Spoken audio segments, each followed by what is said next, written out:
آپ سب کے لیے میرا پیغام ہے.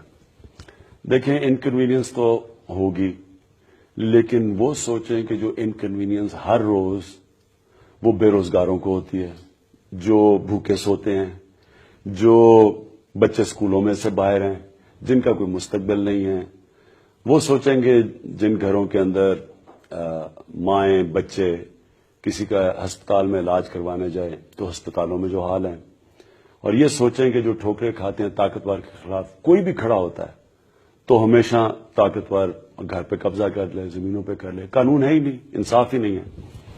تو آپ نے فیصلہ یہ کرنا ہے کہ کیا اسی طرح کے پاکستان میں آپ نے زندگی گزارنی ہے جس کا کوئی مستقبل نہیں ہے، قرضوں میں ڈوب رہا ہے. سارے بر صغیر میں سب سے پیچھے رہ گیا پاکستان. ہم ایک زمانے میں بڑے فخر سے سارے بر صغیر میں سب سے آگے تھا پاکستان ہیومن ڈیولپمنٹ میں. آج ہم بنگلہ دیش سے پیچھے رہ گئے ہیں. اور جب ایسٹ پاکستان ہمارے ساتھ ہوتا تھا، میں اپنے کانوں سے سنا ہوا ہے کہ یہ ہمارے پر بنگالی بوجھ بنے ہوئے ہیں، ہمیں ہماری ساری خوشحالی ان کی وجہ سے نہیں آ رہی، کیونکہ وہ ہمارے سے وہاں غریب علاقہ تھا. آج وہ ہمارے سے آگے نکل گئے.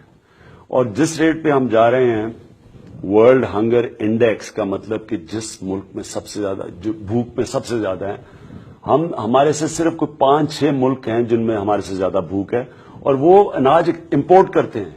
یہ وہ ملک ہے جو اناج ایکسپورٹ کر سکتے ہیں. اور سوچیں کہ دنیا میں ہم جو سب سے غریب ترین ملک ہیں ان میں سے بھی ہم کوئی 7ویں نمبر میں ہیں جدھر سب سے زیادہ بھوک ہے. اس لیے یہ سوچ لیں کہ کیا آپ نے اپنی تھوڑی دیر آپ کو مشکل پڑے گی، یا تو وہ آپ مشکل برداشت کر لیں، اور یہ سوچ لیں کہ یہاں بہت بڑی ایک عوام ہے جو عذاب میں ان کی زندگی ہر روز گزرتی ہے. اگر ہم یہ کرپشن اور یہ کرپٹ مافیا جس کے سردار نواز شریف ہیں، جو پکڑے گئے ہیں کرپشن میں، اگر ہم ان کے خلاف اب کچھ نہیں کرتے اور سڑکوں پہ نہیں نکلتے تو بھول جائیں کہ اس ملک میں کوئی انصاف کے ادارے ان کرپٹ مافیا کو پکڑے گا. یہ باریاں لیتے رہیں گے، ان کے بچوں کی آپ غلامی کریں گے. یہ ان کے بچے تیار ہو رہے ہیں باریاں لینے کے لیے، اور انہوں نے اتنا پیسہ بنایا، اتنا ملک لوٹا ہے کہ یہ الیکشن خریدیں گے.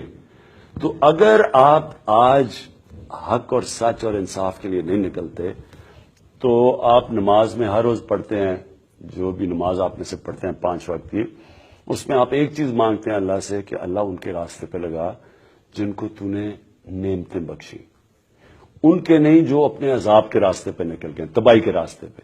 ہم بھی آج وہاں کھڑے ہیں.